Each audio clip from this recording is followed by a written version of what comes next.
आज हम सब लोग रामायण के बाल कांड में एक बहुत सुंदर कथा है कि किस प्रकार भगवान श्री रामचंद्र जी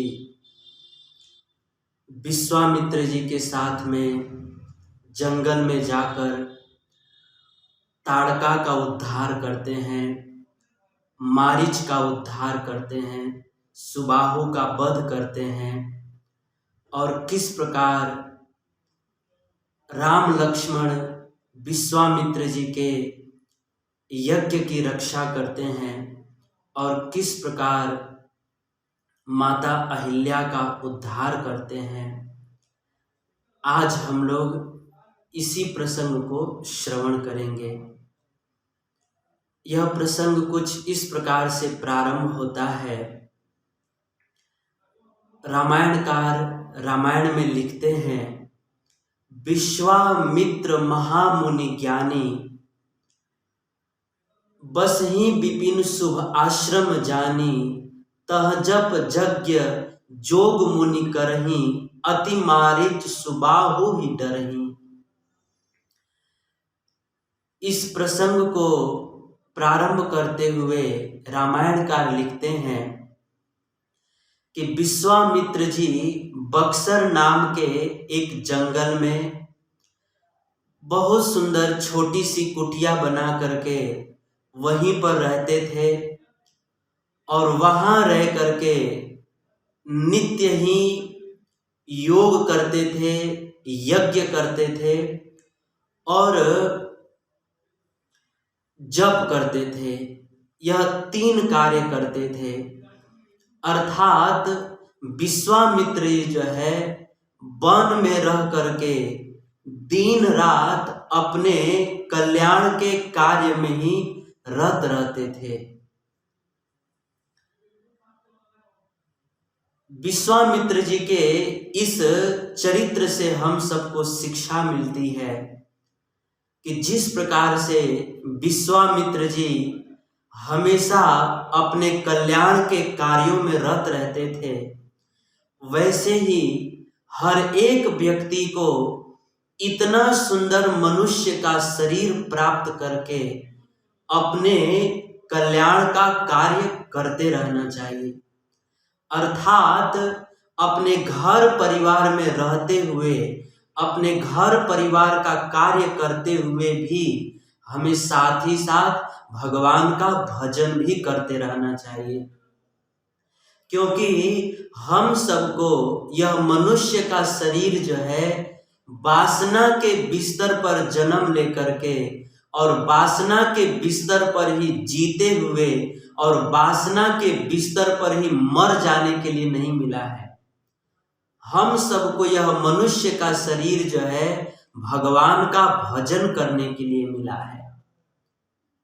रामायण में राम जी कहते हैं, यही तन कर फल विषय न भाई, स्वर्गहु स्वल्प अंत दुखदाई।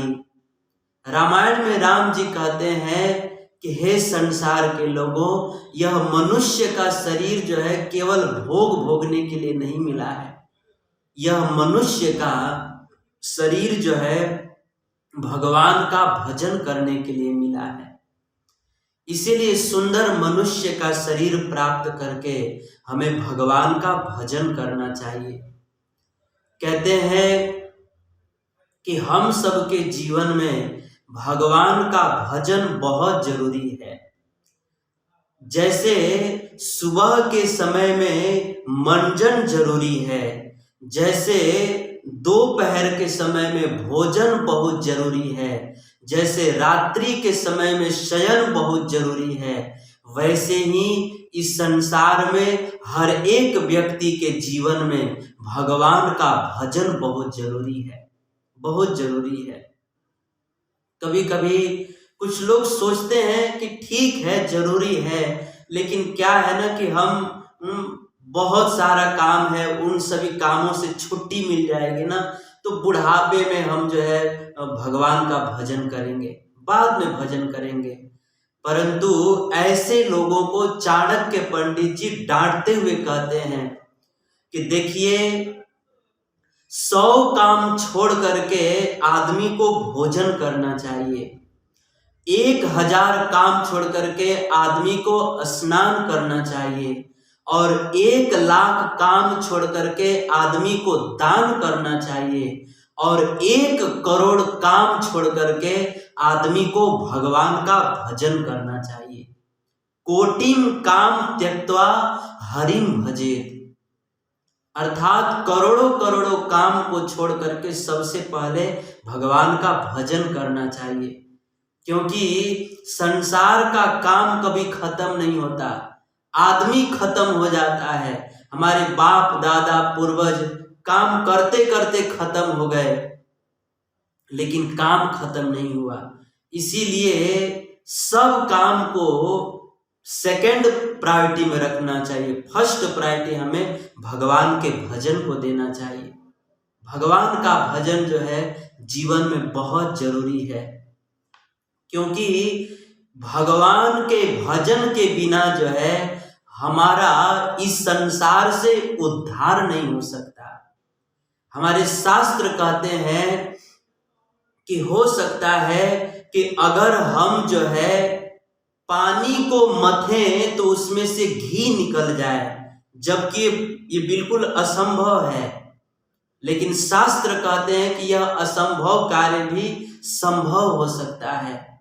शास्त्र कहते हैं कि हो सकता है कि हम बालू को पेरें तो उसमें से तेल निकल जाए, हो सकता है कछुए के पीठ पर बाल आ जाए, हो सकता है बर्फ को रगड़े तो उसमें से आग प्रकट हो जाए, जबकि ये सब कुछ असंभव है।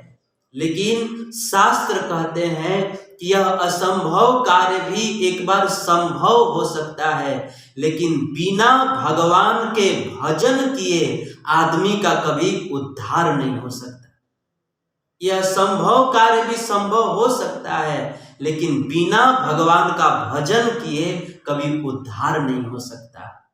बारी मथे घृत होई बरु सिकतात बरु तेल, बिनु हरि भजन न भव तरिय, यह सिद्धांत अपैल। बिना भगवान का भजन किए आदमी का उद्धार नहीं हो सकता। इसीलिए मनुष्य शरीर प्राप्त करके हमें घर परिवार का कार्य करते हुए साथ ही साथ हमको भगवान का भजन भी करना चाहिए। और कब तक भगवान का भजन करना चाहिए? जब तक हमको भगवान की प्राप्ति न हो जाए तब तक हमको भगवान का भजन करना चाहिए।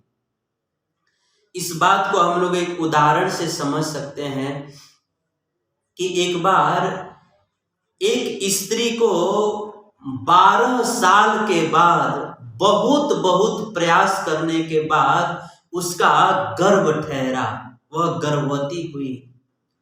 उस समय डॉक्टर ने उस स्त्री को सलाह देते हुए कहा कि देखो बेटी, तुम्हें बहुत सालों के बाद और वो भी अनेक प्रयास करने के बाद जो है तुम्हारा गर्भ रुका हुआ है, अतः तुम जो है बहुत संभल करके रहना, नहीं तो क्या पता अगर यह गर्भ भी अगर नुकसान हो गया तो शायद तुम्हें पूरा जीवन जो है निसंतान ही रहना पड़ेगा।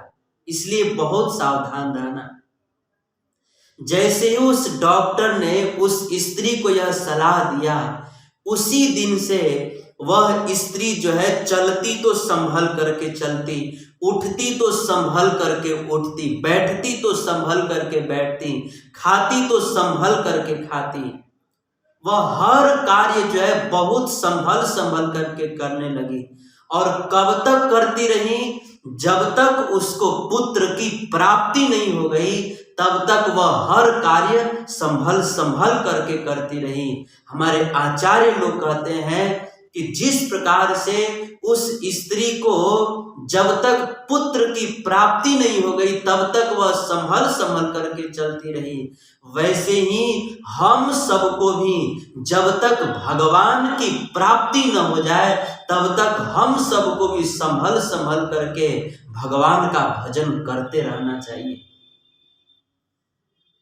जब तक भगवान की प्राप्ति न हो जाए तब तक भगवान का भजन करना चाहिए। ऐसा नहीं कि एक दो दिन भगवान का भजन किए और फिर जो है हमने भजन करना छोड़ दिया, नहीं। जब तक भगवान की प्राप्ति न हो जाए तब तक हमें जो है भगवान का भजन करते रहना चाहिए। तो मैं ये कह रहा था कि विश्वामित्र जी वन में रह करके हमेशा जप जोग और यज्ञ के कार्य में ही लगे रहते थे, हमेशा अपने कल्याण के कार्य में लगे रहते थे।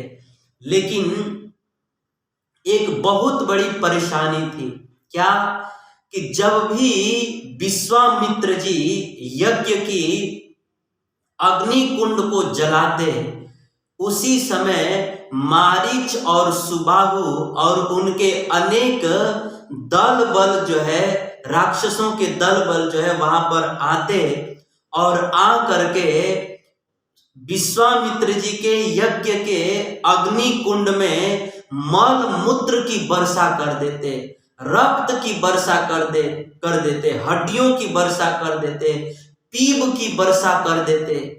इस तरह से वे मारीच सुबाहु और अनेकों राक्षस आकर के बार बार विश्वामित्र जी के यज्ञ को भंग कर देते थे। उस समय विश्वामित्र जी को बहुत दुख होता था, बहुत पीड़ा होती थी। लेकिन इतना दुख पाने के बाद भी विश्वामित्र जी अपनी साधना को नहीं छोड़ते थे, अपने भजन को नहीं छोड़ते थे।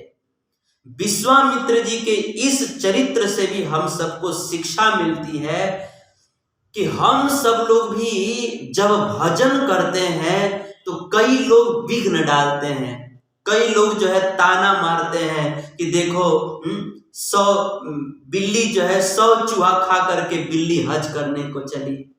इस तरह से लोग जो है ताना मारने लगते हैं कि देखो जन्म से लेकर के अब तक तो इतना पाप किया, अब ये तिलक लगा करके तुलसी पहन करके भजन कर रहे हैं। इस तरह से लोग हमारे भजन में विघ्न डालते हैं, ताना मारते हैं और कई लोग तो शारीरिक प्रहार भी कर देते हैं, हमें दुख भी देते हैं। लेकिन जैसे विश्वामित्र जी को बहुत दुख देते थे मारीच सुबाहु, फिर भी वे अपनी साधना नहीं छोड़ते थे, वैसे ही हमको भी संसार के लोग कितना ही कष्ट दे, दुख दें, फिर भी जो है हम सबको भी अपना भजन नहीं छोड़ना चाहिए। कितना भी कष्ट आ जाए हमें अपना भजन नहीं छोड़ना चाहिए। हमारे चैतन्य चरितामृत में कथा है कि बंगाल में एक हरिदास ठाकुर नाम के भगवान कृष्ण के बहुत बड़े भक्त थे। यद्यपि वे जन्म लिए थे मुसलमान परिवार में, लेकिन मुसलमान परिवार में जन्म लेने के बाद भी वे भगवान कृष्ण के बहुत बड़े भक्त थे और वे प्रतिदिन 3 लाख नाम का जप करते थे, अर्थात 24 घंटे में 22 घंटा तो नाम ही जप करते रहते थे। तो चूंकि मुसलमान परिवार में भी जन्म लेकर के राधा कृष्ण की भक्ति करते थे, इसीलिए बंगाल के नवाब ने अपने कर्मचारियों को आदेश दिया कि इस हरिदास को मार डालो, क्योंकि ये हमारे मुस्लिम समाज में भी जन्म लेकर के हिंदुओं के देवताओं का नाम जप करता है, इसे मार डालो। उस समय उस नवाब की आज्ञा को पा करके बहुत भयंकर भयंकर जल्लाद जो है हरिदास ठाकुर जी को 22 बाजारों में नंगा करके, निर्वस्त्र करके उनको पीटते रहे, मारते रहे। लेकिन इतना दुख मिलने के बाद भी हरिदास ठाकुर जी भगवान का नाम लेना नहीं छोड़े, भगवान का भजन करना नहीं छोड़े। जल्लाद लोग हरिदास ठाकुर जी से कहते कि हरिदास तू जो है हिंदुओं के भगवान का नाम लेना छोड़ दे, हम तुझे अब भी छोड़ देंगे। उस समय हरिदास ठाकुर जी के मुख से एक ही शब्द निकलता कि खंड खंड देह करे यदि जाए प्राण, तबु आमी बदने ना छाड़ी भरी नाम। हरिदास ठाकुर जी कहते हैं कि देखो आप लोग जो है ना मेरे शरीर के टुकड़े टुकड़े कर दीजिए, जब तक इस शरीर में प्राण है तब तक ये हरिदास जो है हरि का नाम लेना नहीं छोड़ सकता। इस तरह से प्रसंग बड़ा है। कहने का भाव यह है कि हरिदास ठाकुर जी भगवान की भक्ति करते थे तो उनके जीवन में बहुत दुख आया, लेकिन फिर भी हरिदास ठाकुर जी ने भगवान का भजन नहीं छोड़ा, भगवान की भक्ति नहीं छोड़ा। इसी तरह से हम लोग भी भगवान की भक्ति करते हैं तो कभी कभी हम सबके भी जीवन में दुख आता है, फिर भी हम सबको भी हरिदास ठाकुर जी की तरह, विश्वामित्र जी की तरह हमें भी अपना भजन और भक्ति कभी भी छोड़ना नहीं चाहिए। अब जो है रामायणकार इस रामायण के प्रसंग को आगे बढ़ाते हुए कहते हैं कि राक्षस लोग जो है मारीच और सुबाहु विश्वामित्र जी के यज्ञ के अग्नि कुंड में रक्त, पीप, खून, मरे हुए आदमी का शव फेंक करके विश्वामित्र जी के यज्ञ को भंग कर देते थे। अतः एक दिन जो है विश्वामित्र जी इन राक्षसों के अत्याचार से बहुत परेशान हो गए, बहुत चिंतित हो गए। रामायण में लिखा है गांधी तनया चिंता मन व्यापी, गांधी तनया चिंता मन व्यापी, हरि बिनु मरहि न निशिचर पापी।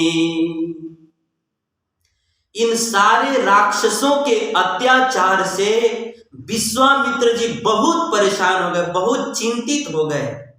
लेकिन जैसे ही विश्वामित्र जी के मन में चिंता आई, जैसे ही विश्वामित्र जी के मन में चिंता ने प्रवेश किया, उसी समय विश्वामित्र जी चूंकि संत हैं, वे जान गए कि यह चिंता जो है बहुत खतरनाक है, यह चिंता मुझको खा जाएगी।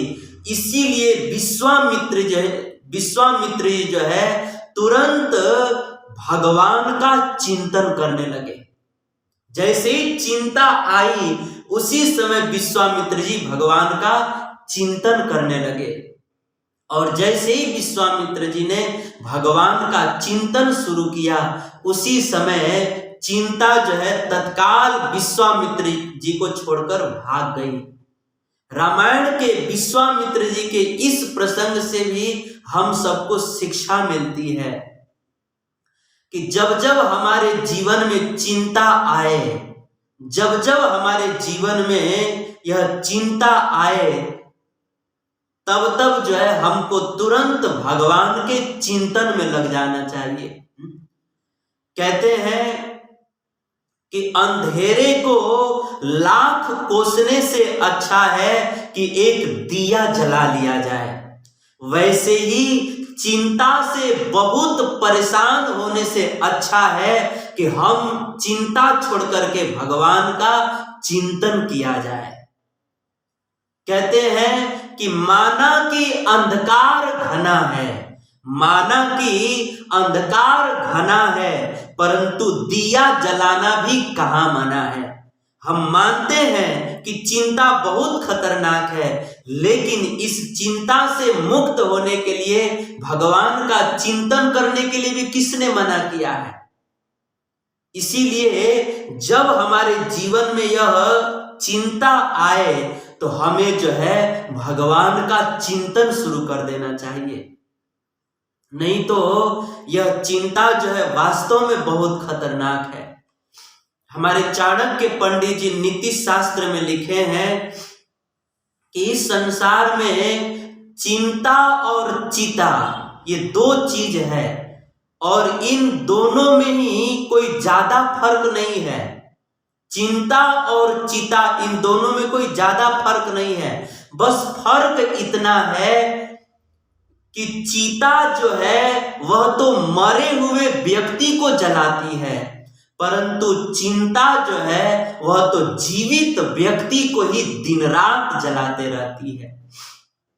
चिंता चित्ता समाभियुक्ता बिंदु मात्रेण विशेषतः निर्जीवम दहती चित्ता सजीवम दहती चिंता।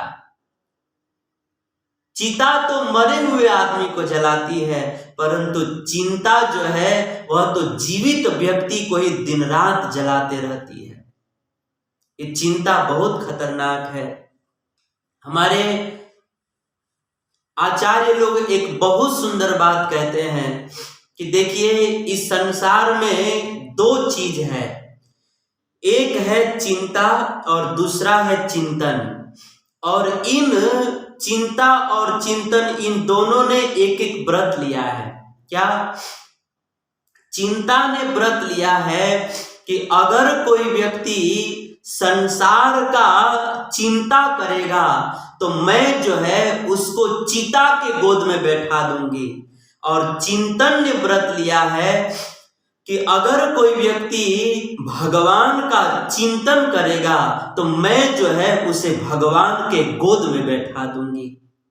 अब हमारे ऊपर निर्भर करता है कि हम चिंता करके चिता की गोद में बैठना चाहते हैं या भगवान का चिंतन करके भगवान की गोद में बैठना चाहते हैं। ये हमारे ऊपर निर्भर करता है। लेकिन अक्सर इस संसार में हम सब लोग चिंता ही करते रहते हैं। जैसे कि आज ही देख लीजिए, आज पूरे विश्व भर में कोरोना का संकट आया हुआ है, तो सारी दुनिया जो है चिंता में पड़ी हुई है। कोई भगवान का चिंतन नहीं कर रहे हैं, कोई चिंतन नहीं कर रहे हैं। और यह चिंतन जो है, यह चिंता जो है बहुत खतरनाक है। सब लोग, पूरी दुनिया के लोग चिंता कर रहे हैं और ये चिंता बहुत खतरनाक है। हमारे चाणक्य पंडित जी कहते हैं कि इस संसार में जिस प्रकार से हमारी अपनी माता के समान इस शरीर का पोषण करने वाला कोई दूसरा नहीं है, जैसे हमारी अपनी भार्या के समान, अपनी पत्नी के समान इस शरीर का तोषण करने वाला, सुख देने वाला कोई दूसरा नहीं है, जैसे विद्या के समान इस शरीर का भूषण कोई दूसरा नहीं है, वैसे ही इस संसार में चिंता के समान आदमी का शोषण करने वाला कोई दूसरा नहीं है। माता समम नास्ति शरीर पोषणम, भार्या समम नास्ति शरीर तोषणम, विद्या समम नास्ति शरीर भूषणम, चिंता समम नास्ति शरीर शोषणम। चिंता के समान हमारा शोषण करने वाला इस दुनिया में दूसरा कोई व्यक्ति नहीं है। कभी कभी हम लोग सोचते हैं कि भारत सरकार हमारा शोषण कर रही है, समाज हमारा शोषण कर रहा है, हमारा बॉस हमारा शोषण कर रहा है, परंतु वास्तव में हमारा शोषण करने वाला व्यक्ति कोई बाहर नहीं है। हमारा शोषण करने वाला व्यक्ति हमारे भीतर ही है, और वह है हमारी चिंता। यह चिंता जो है आदमी को खा जाती है। कहते हैं, चिंता ऐसी डाकनी काट कलेजा खाए, वैद्य बेचारा क्या करे कहां कहां मरहम लगाए। कहते हैं कि संसार के जो हिंसक जानवर होते हैं ना, वह तो हमारे शरीर को काट करके खाते हैं, परंतु यह चिंता एक ऐसी डाकनी है जो हमारे शरीर के भीतर ही बैठ करके और दिन रात हमारे कलेजे को ही काट काट कर खाते रहती है। अब संसार के डॉक्टर लोग जो हमारे शरीर में कोई मरहम लगा सकते हैं, लेकिन संसार के डॉक्टर कलेजे में कौन सा मरहम लगा सकते हैं? कलेजे में लगाने वाला तो कोई मरहम बना ही नहीं है। कलेजे में तो एक ही मरहम लग सकता है, भगवान का भजन, भगवान का नाम। हरे कृष्णा कृष्णा कृष्णा हरे हरे, हरे राम राम राम हरे हरे। तो मेरा कहने का भाव यह है कि यह चिंता जो है बहुत खतरनाक है। इसीलिए जब हमारे जीवन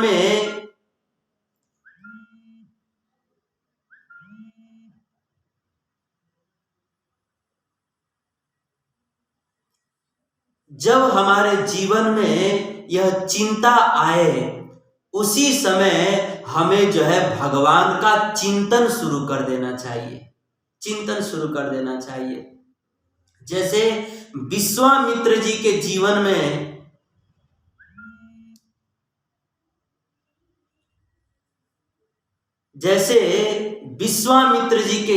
में बहुत कष्ट आ रहा था, तो विश्वामित्र जी बहुत दुखी नहीं हुए। विश्वामित्र जी के जीवन में जब चिंता आई तो विश्वामित्र जी तुरंत भगवान का चिंतन करने लगे।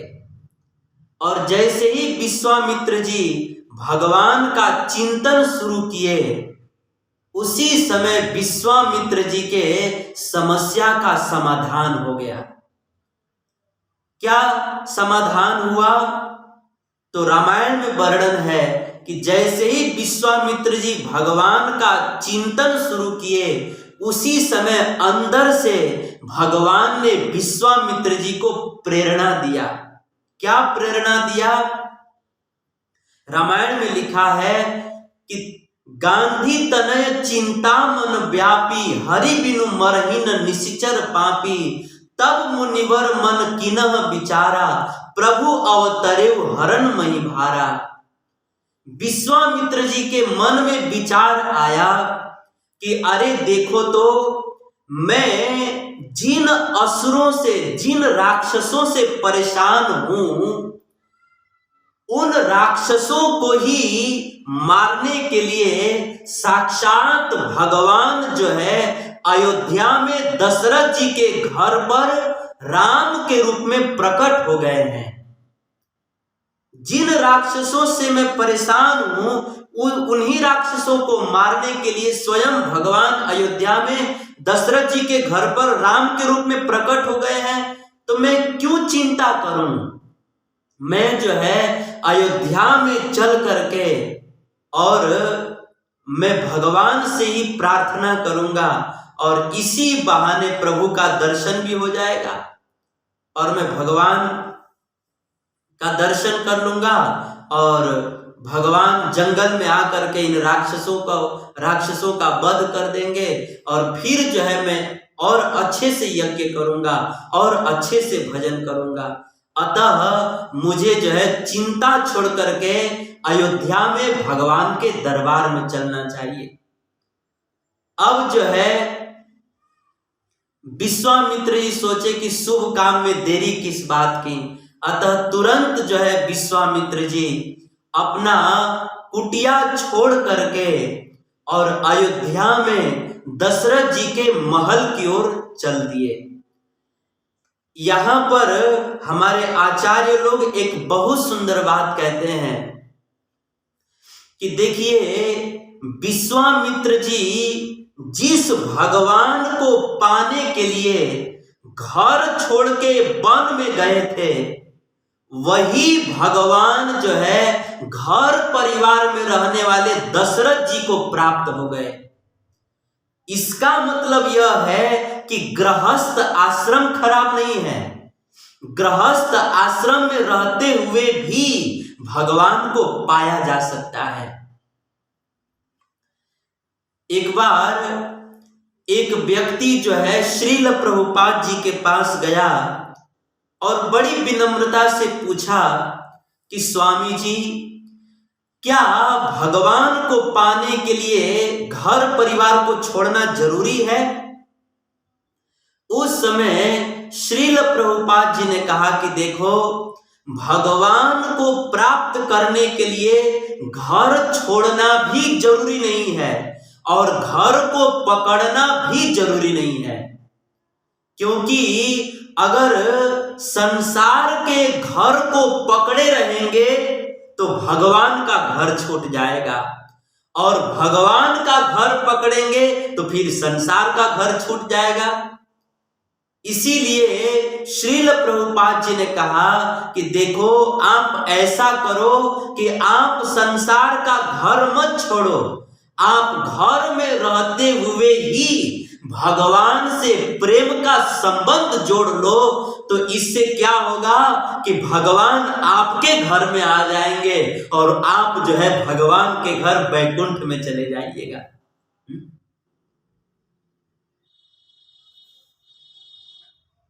आप घर परिवार को छोड़िए मत, आप घर परिवार में रहते हुए ही भगवान से प्रेम का संबंध जोड़ लीजिए, तो भगवान आपके घर में चले आएंगे और आप भगवान के घर चले जाइएगा।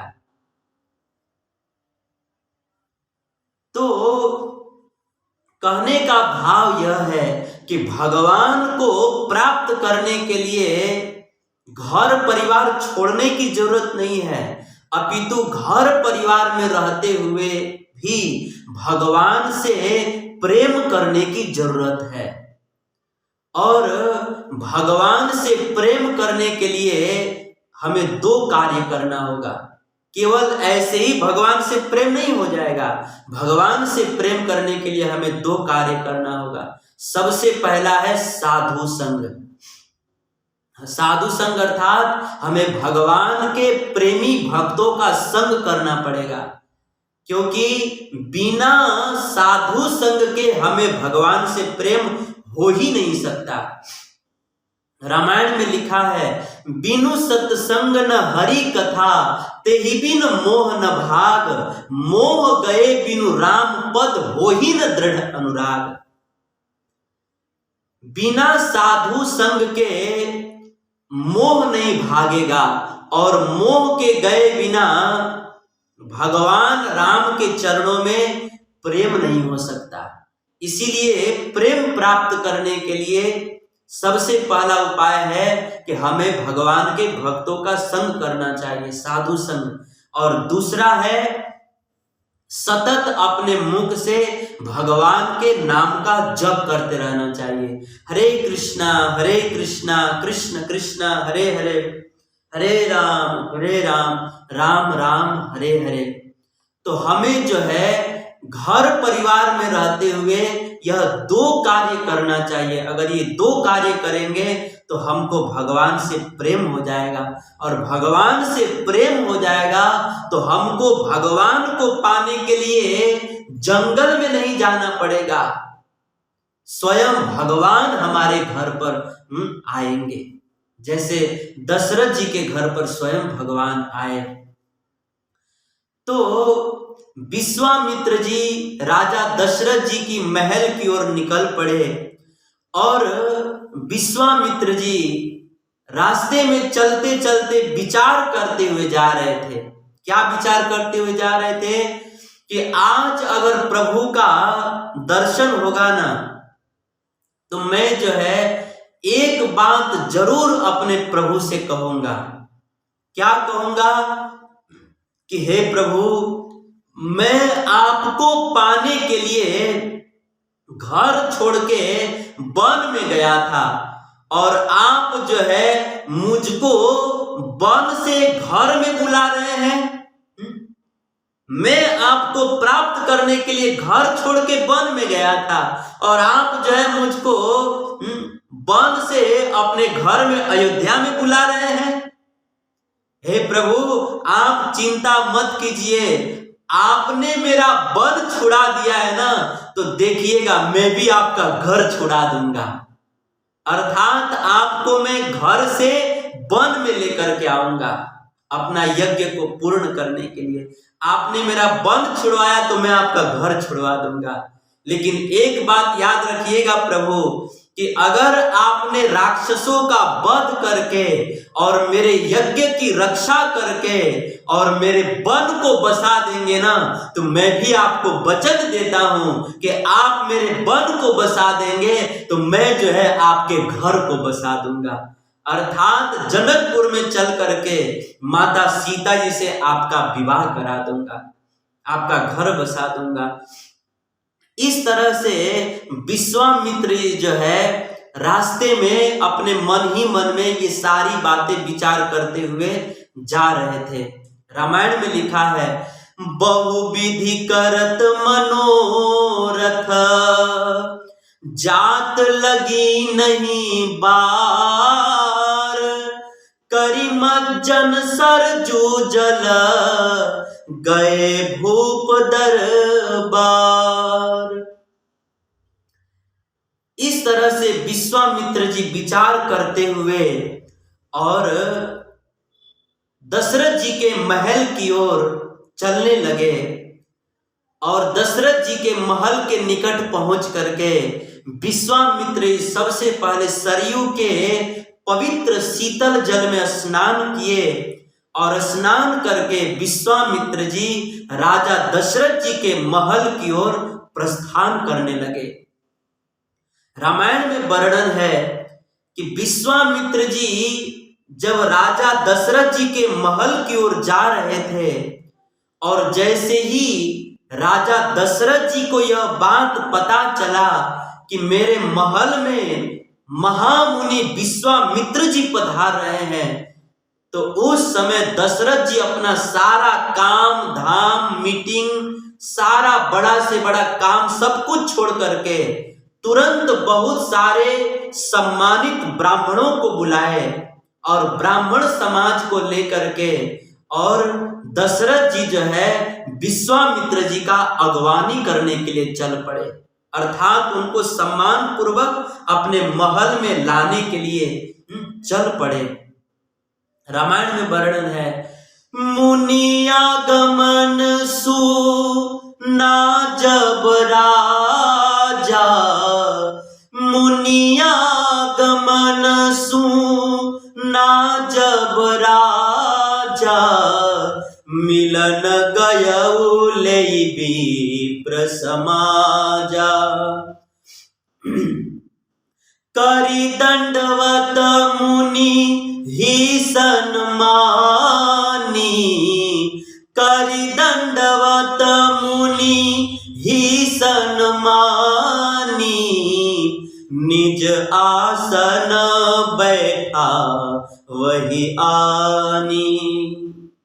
दशरथ जी आगे बढ़ करके विश्वामित्र जी का अगवानी करने के लिए चले और जैसे ही विश्वामित्र जी का दर्शन हुआ उसी समय अयोध्या का सम्राट होते हुए भी, राजा होते हुए भी दशरथ जी विश्वामित्र जी के चरणों में दंडवत प्रणाम किए, दंडवत प्रणाम किए और बड़े आदर के साथ, बड़े सत्कार के साथ जो है दशरथ जी विश्वामित्र जी को अपने महल में लेकर आए और अपने निज आसन पर विश्वामित्र जी को बैठाए और खुद नीचे बैठ गए और दशरथ जी ने कहा कि महाराज, मैं तो बड़ा पापी हूं कि मैं संतों का दर्शन करने नहीं जाता, लेकिन आज ठाकुर जी की कृपा हुई कि आप जैसे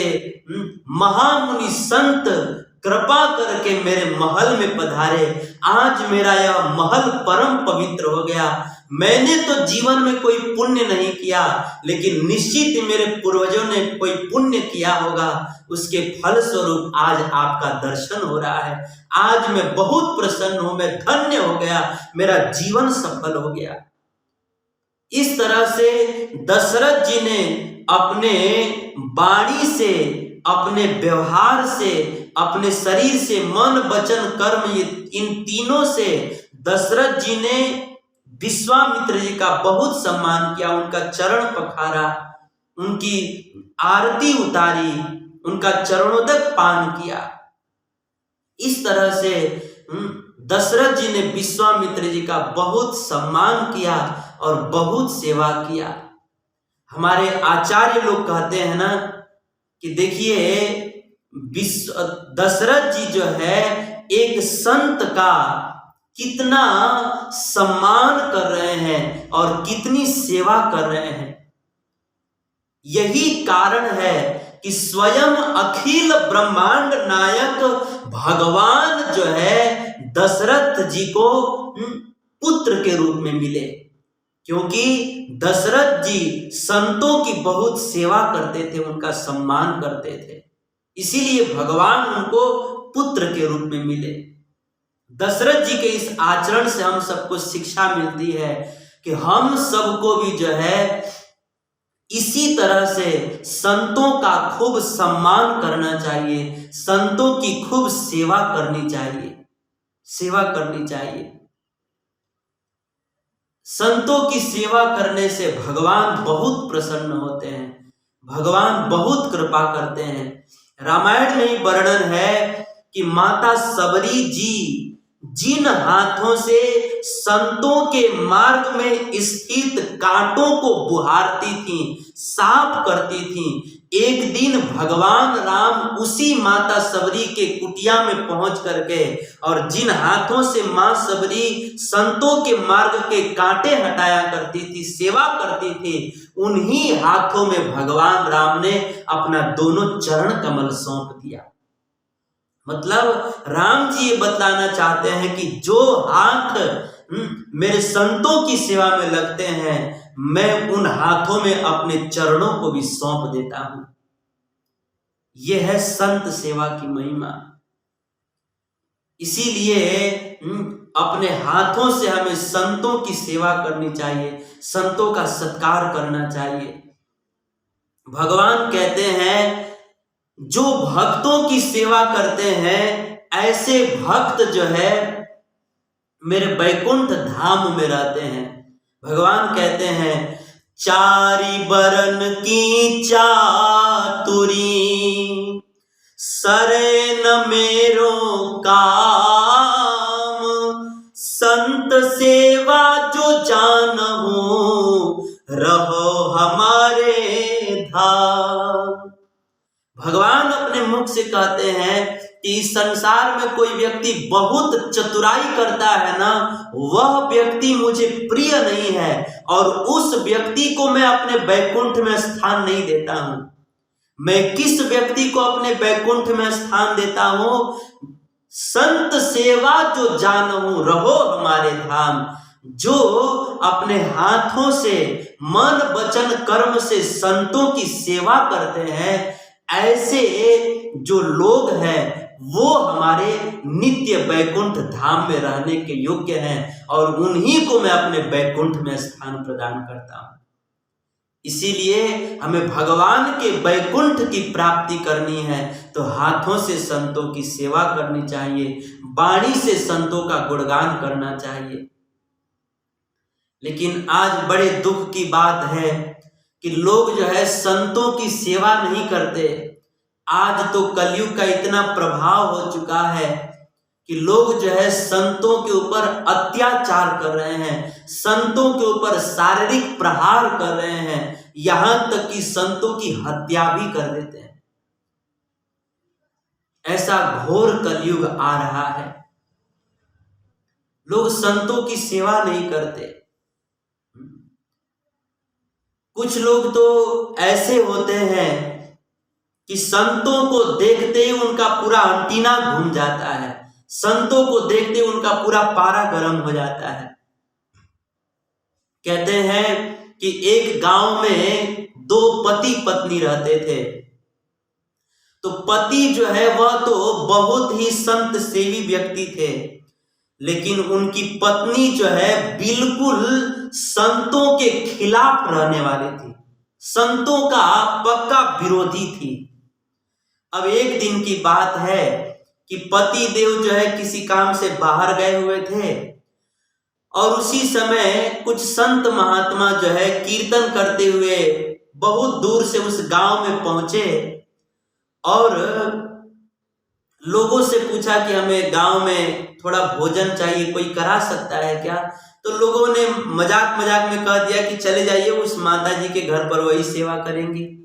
अब संत सरल स्वभाव वाले थे, वो उस स्त्री के घर पर चले गए और जैसे ही उस स्त्री ने संतों को देखा उसी समय उसका पूरा अंटीना घूम गया। और वह स्त्री जो है घर में बैठा कर, संतों को घर में बैठा करके वो क्या करने लगी, वह स्त्री जो है संतों को घर में बैठा करके, जो उखल के अंदर पहरुआ होता है ना, जिससे धान को कूटते हैं, उस पहरुआ को लेकर के वह स्त्री जो है घर के एक कोने से दूसरे कोने में, दूसरे कोने से तीसरे कोने में, तीसरे कोने से चौथे कोने में, इस तरह से वो आ जा रही थी। तो संतों ने पूछा कि माता जी आप जो है ये पहरुआ को आप ये कोने से वो कोने में क्यों रख रही हैं?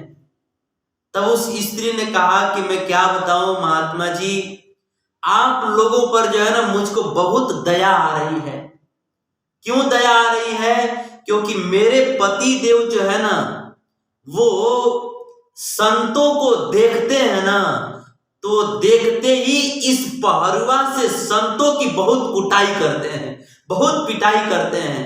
तो मुझे आप लोगों पे बहुत दया आ रही है, इसीलिए जो है ना मैं इस पहरुआ को छुपाने का प्रयास कर रही हूं कि कहां छुपाऊं इसको। अब जब संतों ने यह सुना कि इसके पति देव जो है पहरुआ से संतों को कूटते हैं, पीटते हैं, मारते हैं, उसी समय संत लोग जो है तुरंत घर छोड़ करके वहां से चल पड़े। अब कुछ देर के बाद जो है जब उस स्त्री के पति देव घर पर आए तो उन्होंने रास्ते में संतों को जाते हुए देखा था, प्रणाम भी किया था, और घर आकर के पूछा कि देवी इस संत महात्मा लोग वापस क्यों जा रहे हैं, क्या तुमने उनकी सेवा की?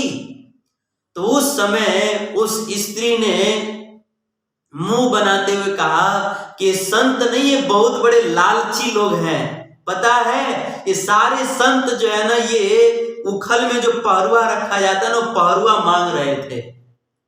अब आप ही बतलाओ कि मैं उनको पहरुआ कैसे देती? अगर मैं उनको पहरुआ दे देती तो फिर दूसरा पहरुआ कैसे आता? उस समय पति देव ने कहा कि अरे पगली, संत महात्मा लोग अगर पहरुआ मांग रहे थे तो उनको कोई काम होगा, दे दी होती, मैं दूसरा लाके दे दिया होता, क्यों नहीं दिया? ला तू तो नहीं दी, ला मैं देकर आता हूं। अब जो है वो पति देव उस पहरुआ को लेकर के संतों को देने के लिए उनके पीछे पीछे दौड़े, और वो आदमी जो है संतों को दूर से देख करके पहरुआ लेके दौड़ रहा था। उस समय जब संतों ने पीछे मुड़ करके देखा कि ये आदमी पहरुआ लेके दौड़ रहा है, उस समय संतों को पूरा कंफर्म हो गया कि ये जो है हमको पीटने के लिए हमारे पीछे दौड़ रहा है। उस समय सारे संत महात्मा लोग अपना जान छुड़ा करके भागे। तो कहानी बड़ी है, लेकिन कहने का भाव ये है कि समाज में कुछ लोग उस स्त्री के जैसे ही होते हैं कि जो संतों की सेवा नहीं करते, संतों को देखते उनका पारा घूम जाता है, संतों की सेवा नहीं करते। लेकिन हम सबको जो है दशरथ जी के आचरण से, दशरथ जी के व्यवहार से हमें शिक्षा मिलती है कि जैसे ही विश्वामित्र जी दशरथ जी के महल में पधारे, उस समय दशरथ जी ने अपने पूरे जी जान से विश्वामित्र जी की खूब सेवा किया, खूब सत्कार किया, और सत्कार करने के बाद, चरण प्रक्षालन करने के बाद दशरथ जी ने अपने चारों पुत्रों को बुलाया, राम, लक्ष्मण, भरत और शत्रुघ्न, इन चारों को बुलाया, और चारों को बुला करके दशरथ जी ने अपने चारों पुत्रों को कहा कि हे मेरे प्राण प्यारे पुत्रों, हम सब का बड़ा सौभाग्य है कि हम सब के घर पर साक्षात महामुनि श्री विश्वामित्र जी आए हुए हैं। तो हे मेरे पुत्रों, आप महामुनि विश्वामित्र जी इन संत के चरणों में प्रणाम कीजिए। उस समय दशरथ जी की आज्ञा पा करके चारों पुत्र राम, लक्ष्मण, भरत और शत्रुघ्न विश्वामित्र जी के चरण में दंडवत प्रणाम किए रामायण में वर्णन है, पुनि चरणन में ले सुत चारी, राम देखी मुनि मूर्ति बिसारी, भाई मगन मुख देखत शोभा, जानु चकोर पूरण शशि लोभा, जानु चकोर पूरण शशि लोभा। दशरथ जी की आज्ञा पाते ही चारों पुत्रों ने, राम लक्ष्मण भरत और शत्रुघ्न ने विश्वामित्र जी के चरणों में प्रणाम किया। दशरथ जी के इस आचरण से भी शिक्षा मिलती है कि जब कोई संत महात्मा हमारे घर पर आते हैं या हम संत महात्मा के पास जाते हैं अपने पुत्रों के साथ, तो हमें खुद तो संतों के चरणों में प्रणाम करना ही चाहिए, साथ ही साथ जो अपने बालक हैं, अपने संतान हैं, उन संतानों को भी संतों के चरणों में प्रणाम करवाना चाहिए। हमें जो है अपने बच्चों को संतों के चरणों में प्रणाम करने की शिक्षा देनी चाहिए, शिक्षा देनी चाहिए। लेकिन बड़ा दुख होता है कि हम सब लोग स्वयं ही संतों को प्रणाम नहीं करते हैं, उनका आदर नहीं करते हैं। हम लोग खुद आदर नहीं करते तो फिर अपने बच्चों को क्या सिखाएंगे। कई बार हम स्वयं कई लोगों के घर पर जाते हैं तो कई लोग जो है उनके गोद में छोटे बच्चे होते हैं, तो लोग जो है अपने बच्चों से कहते हैं कि देखो बेटा प्रभु जी आए हैं, हरे कृष्णा बोलो, हरे कृष्णा बोलो, प्रणाम करो। अपने बच्चों को कहते हैं कि प्रभु जी को हरे कृष्णा बोलो, दंडवत प्रणाम करो, अपने बच्चों को कहते हैं, लेकिन खुद नहीं हरे कृष्णा बोलते हैं, खुद सीताराम नहीं बोलते हैं, खुद प्रणाम नहीं करते हैं। अरे भाई, जब आप खुद नहीं संत का आदर कर रहे हो, खुद संत को प्रणाम नहीं कर रहे, तो फिर बच्चे को कैसे शिक्षा देंगे।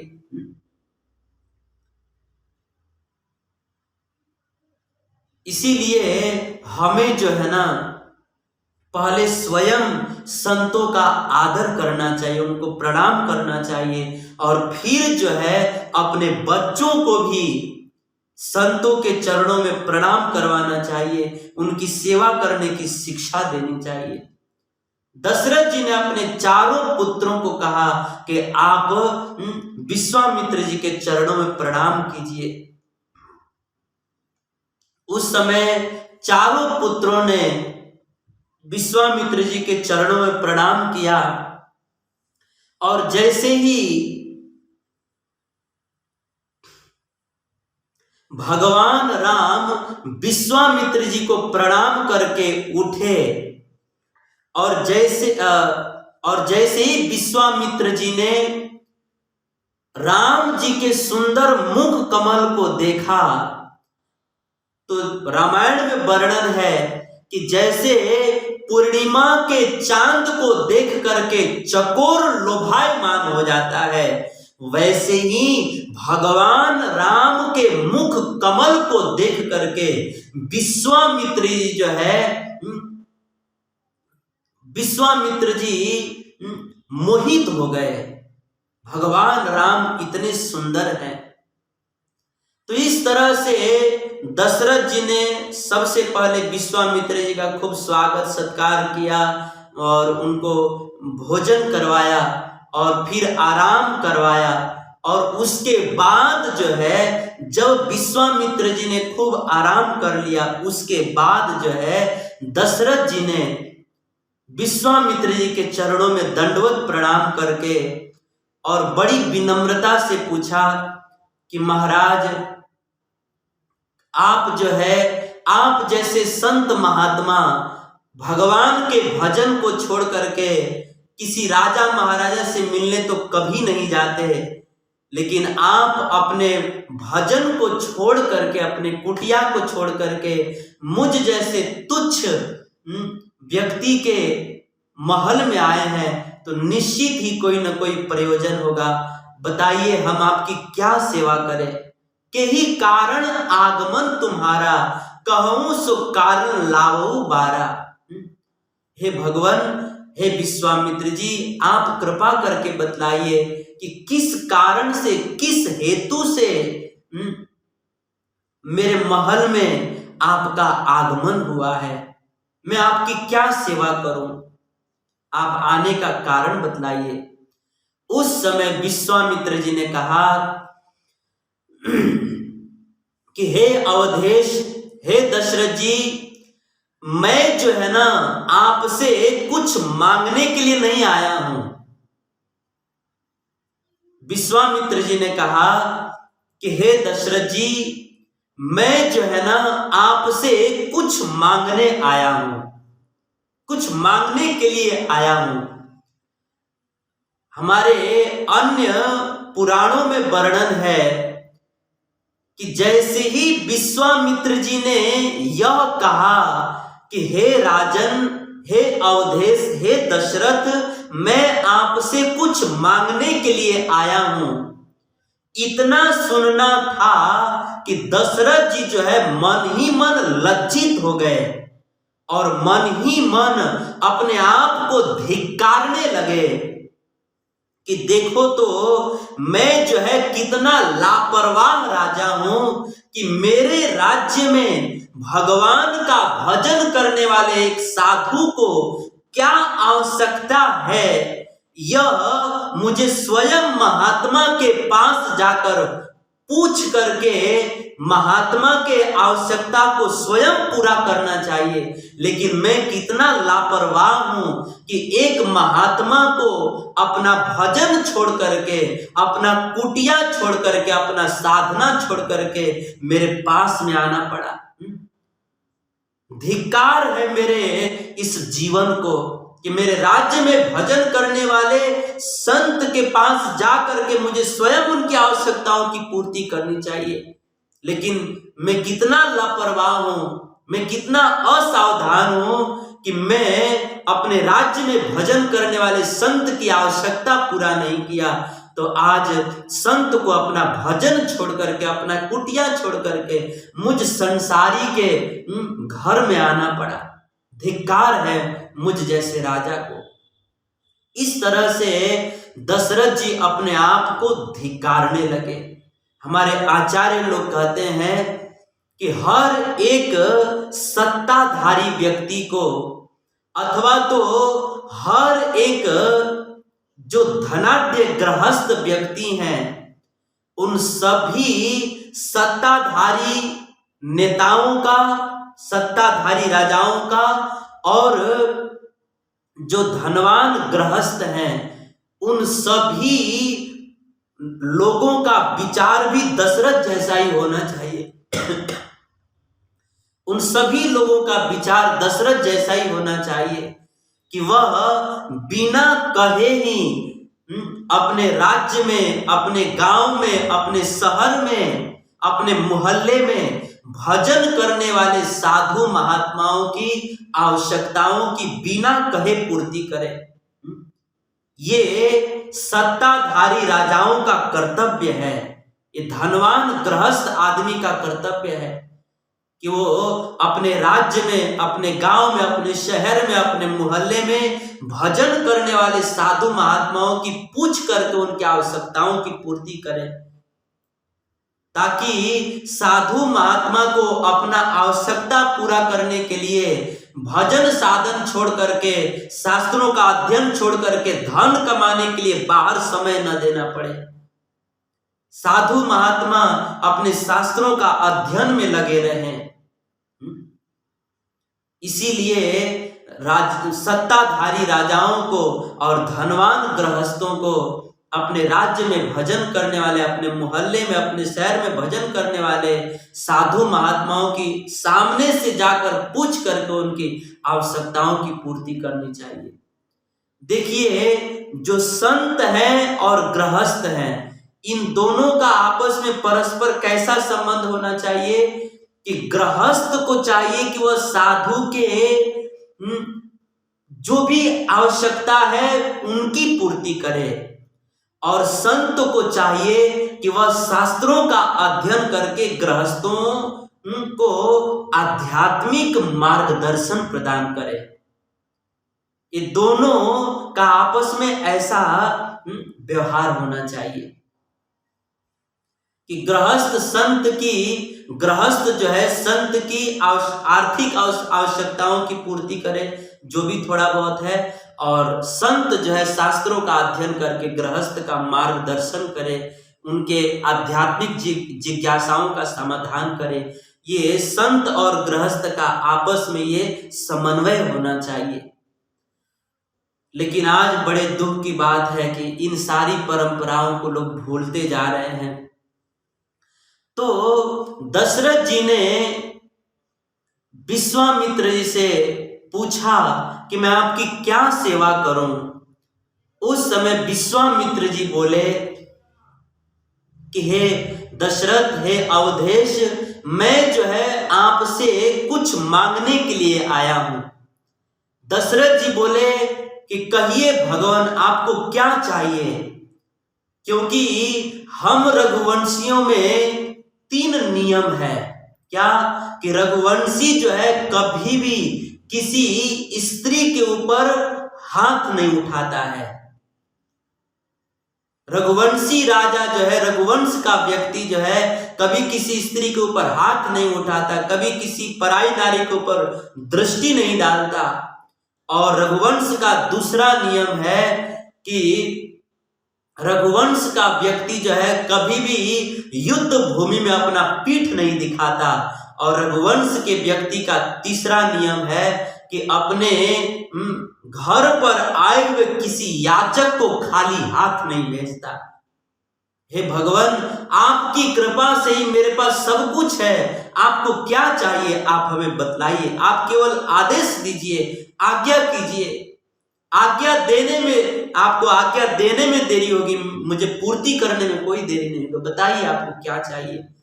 उस समय विश्वामित्र जी ने कहा कि दशरथ जी, असुर समूह सतावहि मोहि, मैं आचन आयो निरपतोहि। हे अवधेश, मैं जो है ना जंगल में रहता हूं, और वहां पर जब यज्ञ करता हूं तो मारीच, सुबाहु, अनेक प्रकार के राक्षस जो है, ताड़का इत्यादि आकर के मेरे यज्ञ के अग्नि कुंड को भंग कर देते हैं। उनके आतंक से मैं बहुत परेशान हूं। अतः उन राक्षसों का वध जो है एकमात्र आपके पुत्र राम ही कर सकते हैं, लक्ष्मण ही कर सकते हैं। इसलिए हे अवधेश, आप जो है अपने दोनों पुत्रों को कुछ दिन के लिए मुझे दे दीजिए, मुझे दे दीजिए।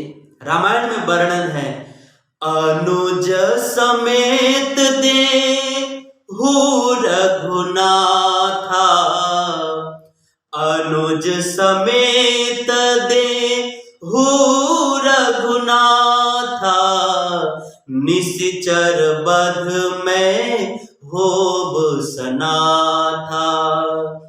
सुनि राजा अति अप्रिय बाणी, सुनि राजा अति अप्रिय बाणी, हृदय कंप मुख दुति कुभिलानी, चौथे पन पायऊ सुतचारी, चौथे पन पायऊ सुतचारी, विप्र बचन नहीं कहे बिचारी, कह निश्चर अति घोर कठोरा, कह निश्चर अति घोर कठोरा, कह सुंदर सुत परम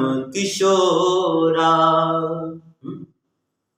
जैसे ही विश्वामित्र जी ने दशरथ जी से यह कहा कि मुझे आपके पुत्र राम और लखन चाहिए। इतना सुनना था कि इस मांग को सुनते ही दशरथ जी कांप गए, कांपने लगे।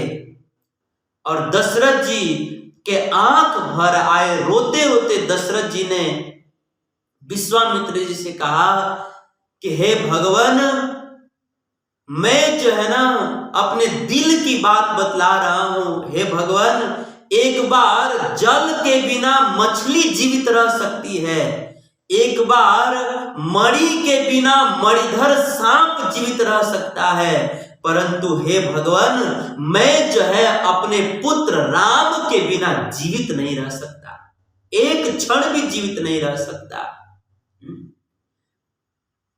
इसलिए हे भगवान, मैं जो है सब कुछ दे सकता हूं, लेकिन राम को नहीं दे सकता। वास्तव में दशरथ जी राम जी से बहुत प्रेम करते थे। रामायण में वर्णन है कि जब माता कैकेयी ने दशरथ जी से 2 वरदान मांगा। सबसे पहला वरदान कि भरत को राजा बना दीजिए।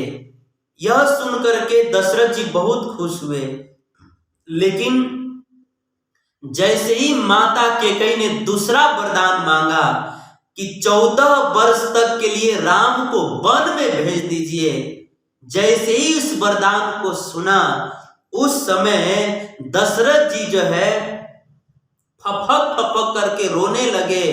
और दशरथ जी अपना मुकुट उतार करके कैकेयी के चरणों में रख दिए और बड़ी विनम्रता पूर्वक बोले कि देवी, आप कहो तो मैं जो है ना स्वर्ग के राजा इंद्र को मैं भिखारी बना दूं, आप कहो तो नरक में गए हुए किसी जीव को मैं धरती यमराज जी के हाथों से छीन कर लेकर आ जाऊं, आप कहो तो देवी मैं अपना मस्तक जो है अपने हाथ से काट करके फूल की भांति आपके चरणों में चढ़ा दूं।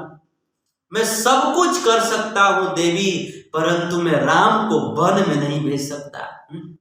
राम को वन में नहीं भेज सकता। राम के बिना मैं एक क्षण भी जीवित नहीं रह सकता। दशरथ जी फपक फपक करके रोने लगे। और वास्तव में राम के वन में जाने के बाद दशरथ जी नहीं पाए।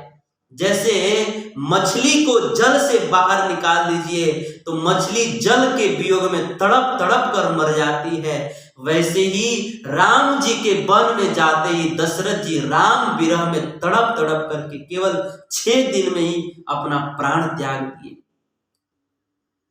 तो दशरथ जी जो है वास्तव में राम जी से बहुत स्नेह करते हैं और आज जो है उसी राम को विश्वामित्र जी मांग रहे हैं। इसीलिए दशरथ जी कांप गए और दशरथ जी ने विश्वामित्र जी से कहा कि हे मुनिवर, हे महामुनि विश्वामित्र जी, मांगहु भूमि धेनु धन कोसा, सर्वस देव आज सहरोसा, देह प्राण ते प्रिय कछुनाई, सो मुनि देव निमिष एक माही। हे मुनिवर, आप जो है राम को छोड़ करके आप मुझसे भूमि मांग लीजिए, आप मुझसे करोड़ों गाय मांग लीजिए, करोड़ों रुपए धन मांग लीजिए, आप मेरे भंडार में जितना खजाना है वो मांग लीजिए, आज मैं सब कुछ आपको दे दूंगा, सब कुछ दे दूंगा। कहां तक कहूं, अगर आप जो है ना मुझसे प्राण भी मांगे ना तो मैं खुशी से हंसते हुए अपना प्राण भी आपको निकाल करके दे दूंगा। लेकिन हे भगवान, आप कृपा करके मुझसे राम को मत मांगिए, राम को मत मांगिए। मैं आपको प्राण दे दूंगा लेकिन राम को नहीं दे सकता। क्यों? क्योंकि राम जो है ना मुझको मेरे प्राणों से भी अधिक प्रिय है। राम जो है मुझको प्राणों से भी अधिक प्रिय है। रामायण में वर्णन है कि इतना सुनना था, जैसे ही दशरथ जी ने विश्वामित्र जी को यह बात कही कि राम मुझको प्राणों से भी अधिक प्रिय है, इतना सुनते ही विश्वामित्र जी मन ही मन भगवान को धन्यवाद देने लगे। उस समय भगवान ने विश्वामित्र जी से पूछा कि विश्वामित्र जी आप मुझे धन्यवाद क्यों दे रहे हैं? उस समय विश्वामित्र जी ने कहा कि प्रभु, जब वन में जंगल में मुझको पता चला कि आप साक्षात भगवान जो है दशरथ जैसे गृहस्थ के घर में प्रकट हो गए हैं, तो मैं सोचने लगा कि आखिर मुझ में ऐसी क्या कमी है कि मेरे वन में प्रकट नहीं हुए। मैं सब कुछ छोड़ के वन में चला गया, फिर भी मेरे लिए वन में प्रकट नहीं हुए, और आज जो है आप दशरथ जी घर में प्रकट हो गए। मेरे मन में प्रश्न होता था कि आप वन में रहने वाले मुझ विश्वामित्र जी के वन में प्रकट नहीं हुए, घर में रहने वाले गृहस्थ आश्रम में रहने वाले दशरथ के घर में क्यों प्रकट हुए? मेरे मन में प्रश्न था, और आज उस प्रश्न का उत्तर आपकी कृपा से मिल गया। क्या उत्तर मिला? कि दशरथ जी कह रहे हैं कि राम जो है मुझको प्राणों से भी अधिक प्रिय है, प्राणों से भी अधिक प्रिय है, इसीलिए आप जो है दशरथ जैसे गृहस्थ के घर में प्रकट हो गए। लेकिन मुझे आप राम जो है प्राण से अधिक प्रिय नहीं है, इसीलिए घर परिवार छोड़ने के बाद भी जंगल में चले गए, फिर भी आप मेरे वन में प्रकट नहीं हुए, क्योंकि मुझे उतना प्रेम नहीं है, लेकिन दशरथ को प्रेम है। दशरथ आपको प्राणों से भी अधिक प्रेम करते हैं, इसलिए आप उनके घर में प्रकट हो गए, वन में रहने वाले मेरे पास प्रकट नहीं हुए। आज मुझे मेरे प्रश्न का उत्तर मिल गया, इसीलिए प्रभु मैं आपको धन्यवाद दे रहा हूं। तो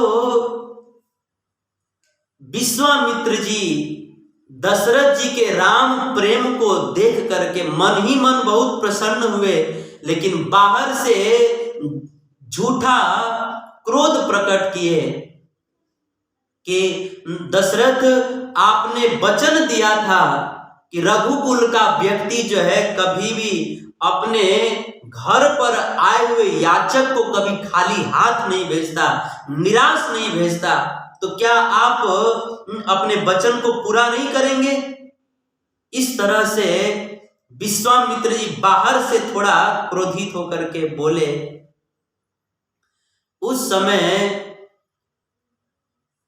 दशरथ जी बहुत कष्ट में रोते रोते वशिष्ठ जी से कह रहे थे कि महाराज क्षमा कर दीजिए, मेरे मुख से गलती से निकल गया, आप तनिक विचार कीजिए कि चौथे पन में मुझको 4 पुत्रों की प्राप्ति हुई है, और उसमें भी अगर कोई छोटा मोटा काम होता तो मैं सहर्ष दे देता, लेकिन हे प्रभु आप तनिक विचार कीजिए, कहां मेरा राम जो है कमल से भी कोमल, और कहां जो है मारीच और सुबाहु वज्र के समान कठोर, क्या मेरा कोमल के समान पुत्र जो राम है, क्या वो वज्र से भी कठोर ताड़का सुबाहु मारीच को मार पाएगा?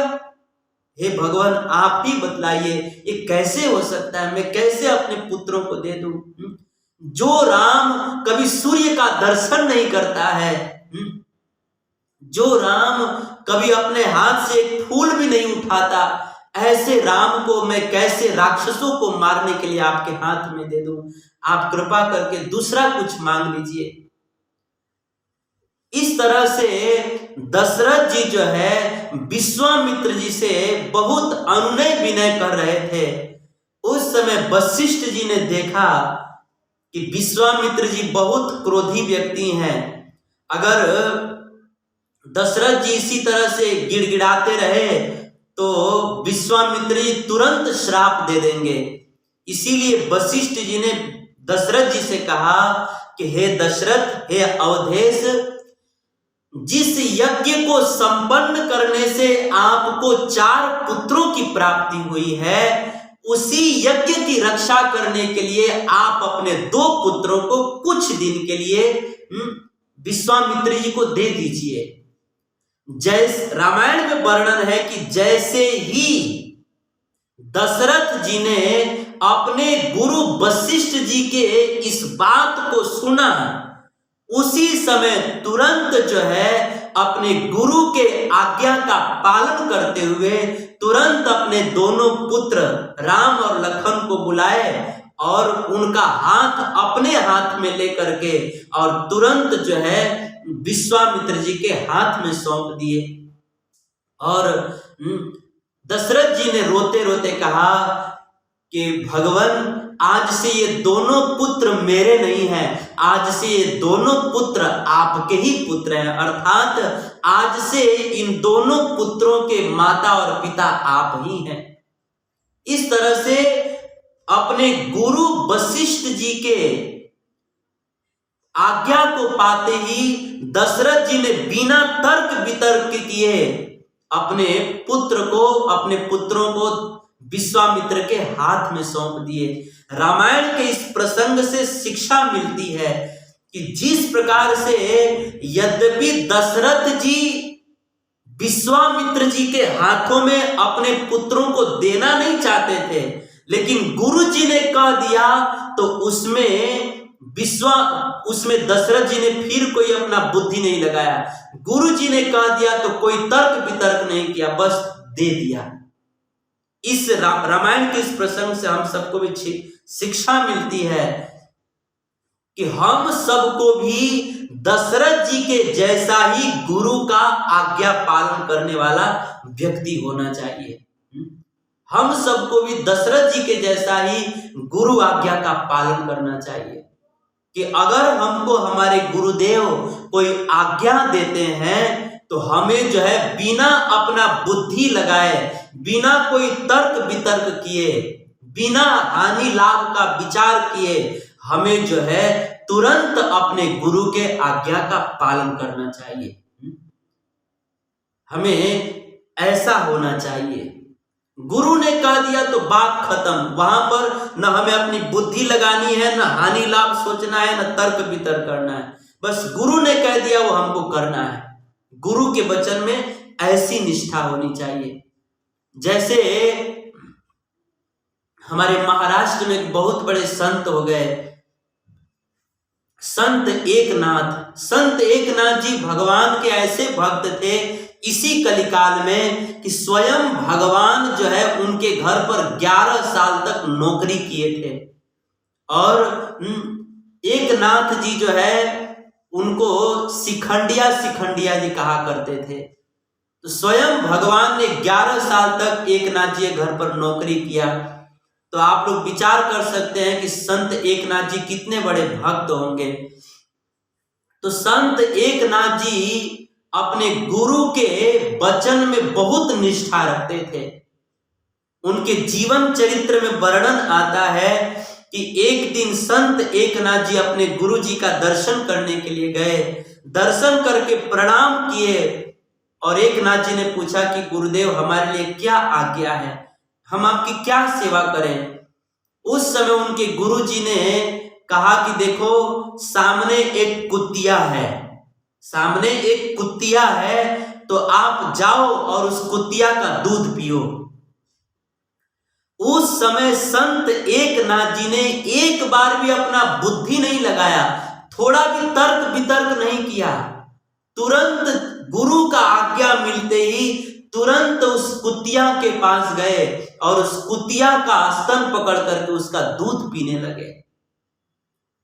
और उनके जीवन चरित्र में वर्णन है कि गुरु के आज्ञा से उन्होंने कुतिया का दूध पिया ना, तो उनके हृदय में 4 वेदों का ज्ञान प्रकट हो गया, 6 शास्त्रों का ज्ञान प्रकट हो गया, 18 पुराण का ज्ञान प्रकट हो गया, 108 उपनिषदों का ज्ञान प्रकट हो गया। कुतिया का दूध पीने से, गुरु के आज्ञा का पालन करने से। इसीलिए हमें जो है अपने गुरु के वचन में ऐसी निष्ठा होनी चाहिए कि गुरु जो कह दिए ना, बस हमें वहां पर अपना ना दिमाग लगाना है, ना बुद्धि लगाना है, तर्क वितर्क कुछ नहीं। गुरु ने कह दिया बस, दैट्स ऑल। गुरु ने, हमारे शास्त्रों में लिखा है कि गुरु अगर कह दे कि हमको नरक में जाना है तो हमें यही सोचना चाहिए कि नरक में जाने में ही भलाई है। गुरु जो कह दे उसे निष्ठा से पालन करना चाहिए। तो वशिष्ठ जी ने दशरथ जी को कह दिया कि आप अपने पुत्र को विश्वामित्र जी के हाथ में सौंप दीजिए। तो बस दशरथ जी ने फिर कोई अपना दिमाग, अपना कोई बुद्धि, कोई हानि लाभ नहीं सोचा, बस निर्विवाद जो है अपने दोनों पुत्र राम और लखन का हाथ विश्वामित्र जी के हाथ में सौंप दिए। और उस समय राम और लखन अपने माता पिता के चरणों में प्रणाम करके, गुरु वशिष्ठ जी के चरणों में प्रणाम करके और फिर जो है विश्वामित्र जी के साथ में वन की ओर चल पड़े। और जब रामायण में वर्णन है कि जब भगवान राम लखन विश्वामित्र जी के साथ वन में जा रहे थे, उसी समय रास्ते में ताड़का नाम की एक राक्षसी आई राम और लक्ष्मण को मारने के लिए। उसी समय विश्वामित्र जी ने राम जी को कहा कि यह ताड़का है, यह ताड़का भी हमारे यज्ञ में बहुत विघ्न डालती है। उसी समय भगवान राम ने अपने धनुष पर बाण चढ़ाया और एक ही बाण में उस ताड़का का वध कर दिया और उस ताड़का को अपने वैकुंठ में, अपने साकेत में स्थान प्रदान कर दिया, मुक्त कर दिया। देखिए हमारे आचार्य लोग कहते हैं कि रामायण के इस ताड़का वध से एक बहुत सुंदर शिक्षा मिलती है। क्या शिक्षा मिलती है कि देखिए रामावतार में भगवान राम ने सबसे पहले किसी राक्षस को नहीं मारा, अपितु राक्षसों का जहां से जन्म होता है उस राक्षसी को ही मार डाला। और इसी तरह से भगवान कृष्ण ने भी कृष्णावतार में भी सबसे पहले किसी राक्षस को नहीं मारा। कृष्णावतार में भी भगवान कृष्ण ने सबसे पहले किसी राक्षस को न मार करके राक्षसों का जहां से जन्म होता है उस राक्षसी पूतना को ही मार डाला। राम जी ने भी राक्षस को नहीं मारा, अपितु राक्षसों का जहां से जन्म होता है उस राक्षसी को ही मार डाला। और कृष्ण ने भी किसी राक्षस को नहीं मारा, सबसे पहले राक्षसों का जहां से जन्म होता है उस राक्षसी को ही मार डाला। राम और कृष्ण जो है अपने इस प्रथम लीला से जगत को शिक्षा देना चाहते हैं कि हम लोगों को भी जो है ना केवल पाप को ही नहीं मारना चाहिए, पाप का जहां से जन्म होता है ना उस पाप के मूल वृत्ति को ही मारना चाहिए। जैसे राम जी ने राक्षस को नहीं मारा, राक्षसों का जहां से जन्म होता है उस राक्षसी को ही मार डाला, मूल को ही मार डाला। राक्षसी ही नहीं रहेगी तो राक्षस जन्म कहां से लेंगे, मूल को ही मार डाला। इसी तरह से हमको भी केवल पाप को ही नहीं धोते रहना है, पाप का जहां से जन्म होता है उस पाप वृत्ति को ही मार डालना है, उस पाप वृत्ति को ही धो डालना है। उस पाप का जो बीज है, पाप का जो मूल है, उस पाप के बीज को ही नाश कर देना चाहिए, उसको ही मार डालना चाहिए।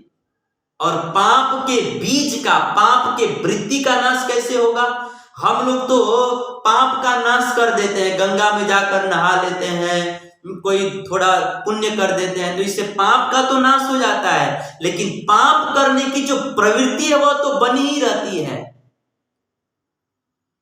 इसलिए पाप का जो बीज है उसका नाश कैसे होगा?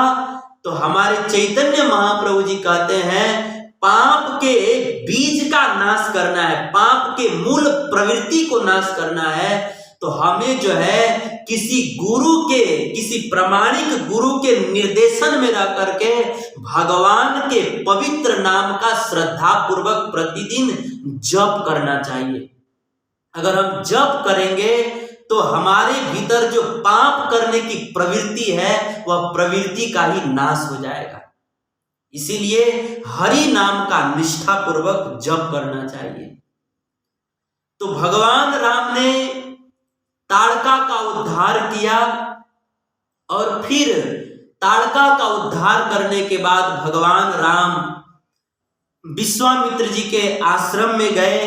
विश्वामित्र जी ने भगवान को फल फूल अर्पण किया और फिर रात्रि में विश्राम करने के बाद प्रातः काल में भगवान ने विश्वामित्र जी से कहा कि हे विश्वामित्र जी, प्रात कहा मुनिसन रघुराई, निर्भय यज्ञ करहु तुम जाई।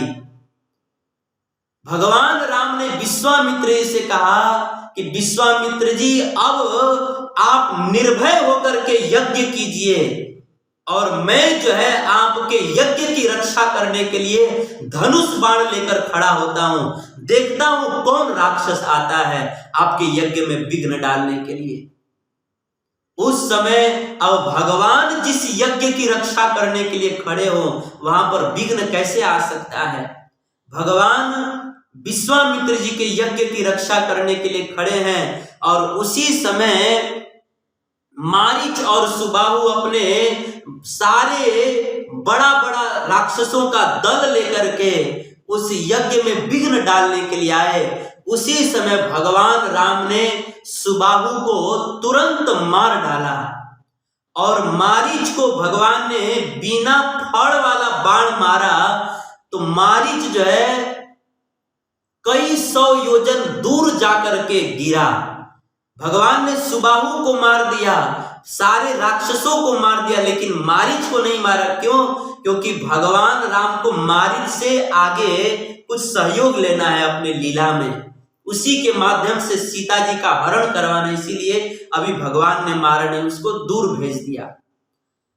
और फिर जो है जब भगवान राम लखन ने राक्षसों का वध कर दिया, उसके बाद जो है विश्वामित्र जी के यज्ञ की पूर्णाहुति हुई और फिर जो है सारे देवताओं ने वहां पर पुष्पों की वर्षा किया, राम की जय जयकार किया और इस तरह से विश्वामित्र जी के यज्ञ की पूर्णाहुति हुई। इस प्रसंग में भी हमारे आचार्य लोग एक बहुत शिक्षाप्रद बात कहते हैं कि देखिए, विश्वामित्र जी जो है ना बहुत दिन से यज्ञ कर रहे थे, परंतु जब तक उनके यज्ञ में राम और लक्ष्मण नहीं आए तब तक विश्वामित्र जी का यज्ञ पूरा नहीं हुआ। मतलब संत लोग कहते हैं कि जब तक हम सबके भी जीवन रूपी यज्ञ में जब तक राम और लखन जी नहीं आएंगे ना, तब तक हम सब लोगों का भी जो जीवन यज्ञ है ना, वह भी पूरा नहीं होगा, पूरा नहीं होगा। हमारा भी जीवन यज्ञ सच्चे अर्थों में तब पूरा होगा जब हमारे जीवन यज्ञ में राम और लक्ष्मण जी आएंगे।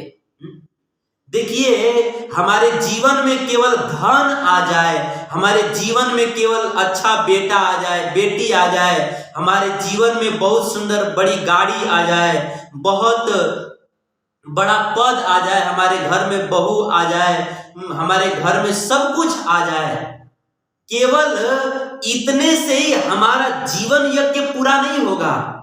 हमारा जीवन यज्ञ सच्चे अर्थों में तो तब पूरा होगा जब हमारे जीवन में भगवान राम और लक्ष्मण आएंगे, तब हमारा जीवन यज्ञ पूरा होगा। और हमारे जीवन में राम और लक्ष्मण कब आएंगे? जब हम जो है अपने जीवन में किसी प्रामाणिक गुरु के निर्देशन में रह करके भगवान के नाम का जप करेंगे ना, तब हमारे जीवन में राम आएंगे, लक्ष्मण जी आएंगे और तब हमारा जीवन यज्ञ भी सच्चे अर्थों में पूरा होगा।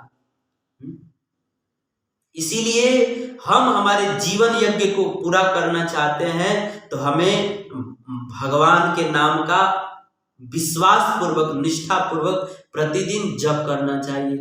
तो इस तरह से भगवान के आगमन पर विश्वामित्र जी का यज्ञ पूरा हुआ और फिर आगे चल करके रामायण में एक और सुंदर प्रसंग है कि आगे चल करके भगवान ने अहिल्या का उद्धार किया। देखिए, ये जो अहिल्या का प्रसंग है, मैं केवल 5 मिनट में विराम करूंगा, लेकिन ये बहुत शिक्षाप्रद प्रसंग है।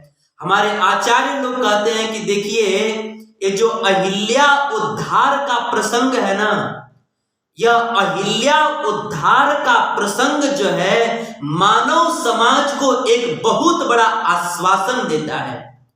क्या आश्वासन देता है? कि कभी कभी समाज में हम लोगों से अथवा तो कुछ लोगों से जाने अनजाने में कोई बहुत बड़ी गलती हो जाती है, तो हम लोग क्या सोचते हैं कि अरे हमसे इतना बड़ा गलती हो गया, हमने इतना बड़ा अपराध कर दिया, हमसे इतना बड़ा पाप हो गया, अब तो हमारे पाप का प्रायश्चित नहीं हो सकता, अब हमारे उद्धार का कोई मार्ग नहीं। इस तरह से हम सब लोग जो है बहुत दुखी हो जाते हैं और हम लोग जो है निराश हो जाते हैं। और कई बार कुछ लोग जो है वो इतने निराश हो जाते हैं कि वे आत्महत्या तक कर लेते हैं। परंतु ऐसे लोगों को यह अहिल्या का प्रसंग जो है आश्वासन देता है कि देखो, अहिल्या जो है ना, अहिल्या गौतम ऋषि जी की पत्नी थी और इस सृष्टि के प्रथम जीव ब्रह्मा जी की पुत्री थी। और ब्रह्मा जी की पुत्री होने के बाद आश्रम में आकर के, गौतम ऋषि के आश्रम में आकर के उस अहिल्या ने इतना बड़ा पाप किया था कि विवाह होने के बाद भी, अपने पति के होने के बाद भी उसने स्वर्ग के राजा इंद्र के साथ उसने अंग संग किया था। मतलब ऋषि की पत्नी होने के बाद, सृष्टि के प्रथम जीव ब्रह्मा की पुत्री होने के बाद एक ऋषि के आश्रम में आकर के इतना बड़ा पाप किया था, फिर भी भगवान राम जो है स्वयं उस अहिल्या का उद्धार करने के लिए चल करके उसके आश्रम में गए। मतलब अहिल्या माता के इस प्रसंग से शिक्षा मिलती है कि अगर हम सब लोगों से भी अगर कोई बहुत बड़ा पाप हो गया है, तो भगवान हमारा भी उद्धार करने के लिए हमारे घर पर आएंगे, हमारा भी उद्धार करने के लिए हमारे घर पर आएंगे। इसीलिए हमें निराश नहीं होना चाहिए। बस 3 शर्त है। हमसे कितना भी बड़ा पाप हो गया, कितना भी बड़ा अपराध हो गया, भगवान हमारा भी उद्धार करने के लिए आएंगे, लेकिन 3 शर्त है। सबसे पहला शर्त है कि हमसे जाने अनजाने में कोई बहुत बड़ा भयंकर पाप हो गया या अपराध हो गया, कोई भी गलती हो गई, तो हमें उसका पश्चाताप होना चाहिए, उसका दुख होना चाहिए कि हाँ, ये गलती मुझसे कैसे हो गया, इसका दुख होना चाहिए। कई बार कुछ लोग पाप तो करते हैं, लेकिन पाप करने के बाद उनको पश्चाताप नहीं होता है कि मैंने गलती कर दिया, उनको अपने गलती का पछतावा नहीं होता है। लेकिन अगर हम लोग चाहते हैं कि भगवान अहिल्या की तरह हमारा भी उद्धार करें, तो सबसे पहला शर्त यह है कि कोई गलती हो गया तो कोई बात नहीं, उसका पछतावा होना चाहिए, पश्चाताप होना चाहिए कि मुझसे गलती हो गया। और दूसरा शर्त यह है कि जो गलती मुझसे एक बार हो गया, उस गलती को अब मैं जीवन में कभी दोबारा नहीं करूंगा, ऐसा दृढ़ संकल्प लेना चाहिए। ये दूसरा शर्त है। और तीसरा शर्त यह है कि हमारे जीवन में धैर्य होना चाहिए कि जिस प्रकार से भगवान ने अजामिल जैसे पतित का उद्धार किए, भगवान ने गणिका जैसे पतित का उद्धार किए, भगवान ने जैसे अहिल्या का उद्धार किए, वैसे भगवान हमारा भी उद्धार करेंगे। इस तरह से धैर्य रखना चाहिए। अगर ये 3 चीज हमारे जीवन में है, अगर ये 3 चीज हमारे जीवन में है, तो भगवान हम सबका भी उद्धार करेंगे। अहिल्या में ये तीनों ही चीज थी, अहिल्या में तीनों गुण थे।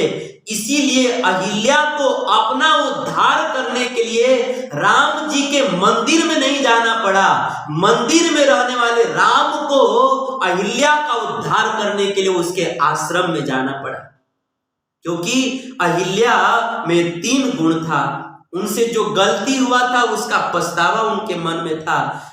और जो गलती मुझसे हो गया उसको मैं दोबारा नहीं करूंगी, ऐसा दृढ़ संकल्प उनके जीवन में था। और तीसरा उनके जीवन में धैर्य था कि भगवान जरूर मेरा उद्धार करेंगे, जरूर कृपा करेंगे।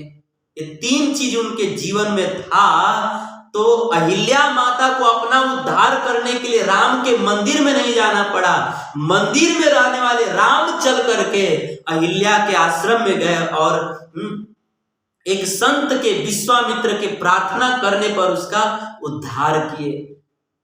तो रामायण के इस प्रसंग से, अहिल्या उद्धार के प्रसंग से हम सबको भी शिक्षा मिलती है कि जाने अनजाने में अगर हमसे भी कोई गलती हो गई, भूल हो गई, तो कोई बात नहीं, हमें निराश नहीं होना चाहिए। लेकिन हाँ, जो तीन शर्त हमने बताए वो तीन शर्त हमारे जीवन में हो तो भगवान हमारा, जैसे अहिल्या का उद्धार किए वैसे भगवान हमारा भी उद्धार करेंगे। इसीलिए जीवन में कोई अपराध हो जाए, भूल हो जाए, तो हमें निराश नहीं होना चाहिए, हमें आत्महत्या नहीं करना चाहिए, कोई गलत कदम नहीं उठाना चाहिए। हमें ये तीन शर्तों को अपने जीवन में लाना चाहिए और हमें भगवान का भजन करना चाहिए, भगवान हमारा भी उद्धार करेंगे। तो इस तरह से रामायण के बाल कांड में भगवान राम किस प्रकार से वशिष्ठ जी के यज्ञ की रक्षा करते हैं और किस प्रकार भगवान राम ताड़का का उद्धार करते हैं, किस प्रकार भगवान मारीच और सुबाहु का उद्धार करते हैं और किस प्रकार भगवान जो है अहिल्या माता का उद्धार करते हैं, ये सारा प्रसंग जो है रामायण के बाल कांड में बहुत विस्तार से वर्णन है। लेकिन समय हो गया है, इसीलिए अधिक नहीं वर्णन करेंगे।